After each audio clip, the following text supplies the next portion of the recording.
हमने मॉस्क हर जगह देखी हैं, कभी किताबों में तो कभी आसपास, और हम में से कई लोग वहाँ पर नमाज पढ़ने गए भी होंगे। मगर क्या सोचा है कि ये जितनी भी मॉस्क्स हैं सब सेम क्यों दिखती हैं?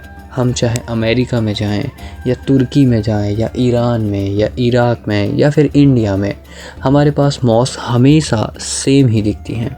Let's take some examples like modern mosques in Morocco की मस्जिद में आप देख सकते हैं हसन सेकंड, इसमें कहीं पे भी आपको डोम नहीं दिखेगा और इसका जो टावर है ये वाइब देता है बिल्कुल एकदम same to same big ban की तरह। हम देखते हैं कि Islamic society of northern America they have settle their structured, और इन्होंने अपनी एक आर्किटेक्ट टीम बनाई जिसपे उन्होंने एक नया डिज़ाइन बनाया मस्जिद का। But after the few years they have decided and said the mosque had minarets and a dome, so it could be the perceived to be mosque। क्या बात है।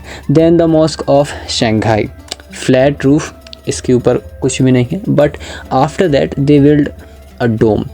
क्यों? क्योंकि लोगों को लग नहीं रहा था कि ये मस्जिद है। तो ऐसी मेंटलिटी या ऐसा क्राफ्ट या ऐसा आर्किटेक्चर हमें कहाँ से मिला और किससे मिलते हैं?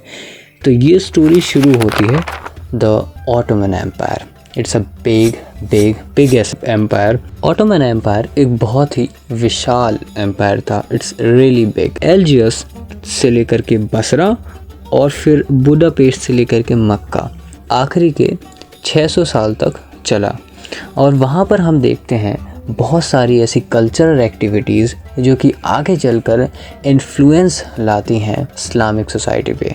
Most of the Indian Islamic society, Indian and Pakistani Islamic society, they already have a huge land, but उनको बेस्ट बनने के लिए कॉन्कर्ड करनी थी एक बेहतरीन city Constantinople. Constantinople is the city of a religious. Constantinople एक ऐसी सिटी है, जब रोमन एम्पायर डिवाइड हुआ था अपने दो हिस्सों में 395 AD, Constantinople became the seat of the East Roman empire. तो बेसिकली इट्स द सेंटर और it is the dividing center of the Roman empires. कई बार क्रिश्चियन सिटी भी कहा गया और कई बार इसे सेकंड रोम भी कहा गया। 1453 समथिंग हैपेंड दैट शॉक, चूँकि अब कॉन्स्टेंटिनोपल के बीच में जब ऑटोमन एम्पायर की लड़ाई हुई तो यहाँ पे कॉन्स्टेंटिनोपल ने ऑटोमन एम्पायर को एक भारी शिकस्त दी। मतलब it's a fall of Ottoman empire, जो कि काफ़ी ज़्यादा वेस्टर्न कंट्रीज़ के लिए शॉकिंग न्यूज़ थी। ज़्यादा समय नहीं लगा, फिर आ गए महमद, जिन्होंने इस सिटी को दोबारा कॉन्कर्ड करा। फिर से ये सिटी अब ऑटोमन्स के पास आ गया था। ये खुद को कहते थे कैसर रोम या फिर कैसर ऑफ रोम भी इन्होंने अपने आप को कहा, और ये बहुत ज़्यादा होशियार थे। इन्होंने बिल्कुल आते ही कॉन्स्टेंटिनोपल को सबसे ऑटोमन एम्पायर का कैपिटल बना लिया। जब ऑटोमन्स वहाँ पे आए तो ऑटोमन्स काफ़ी ज़्यादा इम्प्रेस हुए वहाँ के आर्किटेक्चर, वहाँ की सिटीज़ से, specially the main church the Hagia Sophia. तो सभी को इसके बारे में मालूम होगा, the Hagia Sophia the great, वो पहले चर्च हुआ करता था। जब वो इस चीज़ से बहुत ही ज़्यादा हेजिया सोफिया से इम्प्रेस्ड हुए तो उन्होंने बिल्कुल बिना समय गंवाए उस पर काम करना शुरू कर दिया। सबसे पहले उन्होंने दे शिफ्टेड द चर्च, और उस चर्च की यहाँ पे मतलब सेम टू सेम उसको एक मॉस्क्यू में कन्वर्ट कर दिया।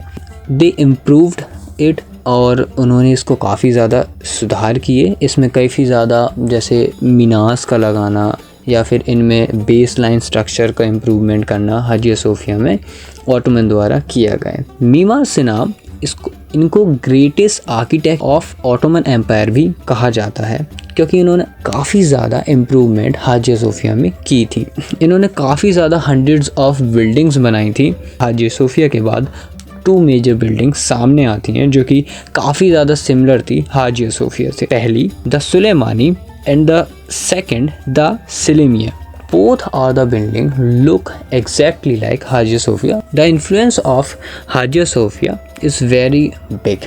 और अब ऑटोमन एम्पायर्स काफ़ी मॉस्क्यूज बिल्ड करने लगे हाजिया सोफिया के साथ। बहुत स्कॉलर्स ये भी कहते हैं कि just like Taj Mahal, it's also influence by the Ottomans के द्वारा लिया गया। फिर बाद में हम जामा मस्जिद भी बोल सकते हैं, इसको लिया गया, और फिर बाद में so on Most of the mosques are built same with like Hagia Sophia. From now onwards, minarets and domes are the major things of any mosque.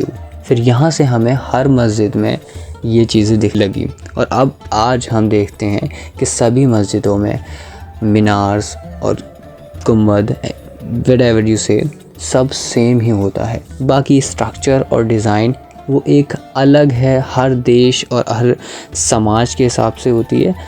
If you like this topic और इसी तरह के नए नए विचारात्मक चीज़ें, बहुत ज़्यादा हिंदी हो गई, अ टाइमलेस थिंग अगर करना चाहते हैं, do subscribe my channel and also share with your friends for this kind of topics.